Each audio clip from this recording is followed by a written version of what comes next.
Hello and welcome. I'm Jenny Florence from the A to Z of Emotional Health Online Library.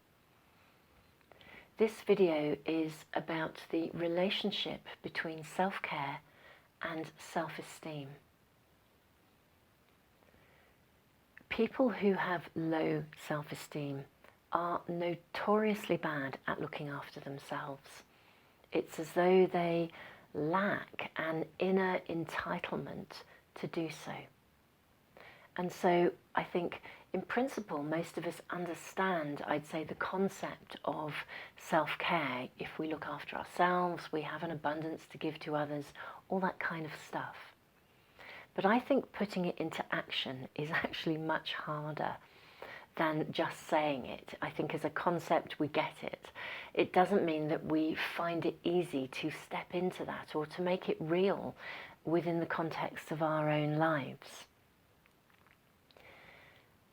I think there is a golden rule in this. If you recognize you have low self-esteem and you struggle with that entitlement, I believe the very, very first step or building block we need to put into place to begin to address this is actually to make a commitment to ourselves. We don't have to know all the answers. We don't have to feel well equipped to make a commitment to begin a journey. None of us, if you think about it, when we set out on a journey, if I was going to drive to a local town today, none of us know what's going to happen. I'm not going to know what's going to happen on that journey.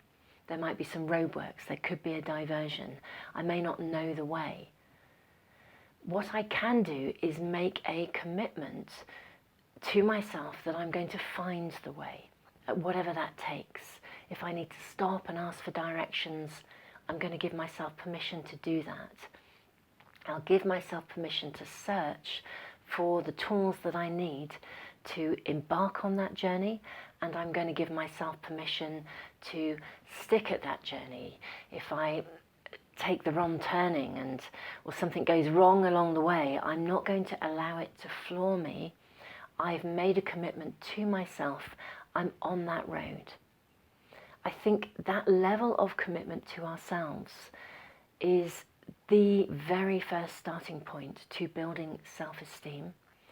And actually self-care plays an integral role in that, because within that commitment, if we were going to write almost like a contract with ourselves, let's say, within that contract, the sort of terms and conditions, a bit like a job description, the terms and conditions of that contract actually need to include a clause that says, I am going to actively be involved in developing my ability to look after myself, to prioritize my needs, not in an unhealthy way, not in a way that steps on other people, but in a way that says, from a position of responsibility, I am actually going to look after myself, and I'm going to ask others to support me in that process.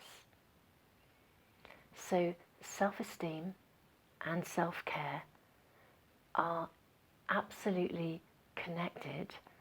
There's a relationship between the two. Just because we have low self-esteem, that does not mean that we cannot become involved in self-care. In fact, I think it is essential that we do so. You know, people in the world who have flourishing self-esteem will probably automatically look after themselves without even thinking about it. They'll have the tools and the skills available to them already. If we have low self-esteem, we may not, but it doesn't mean that we can't learn them.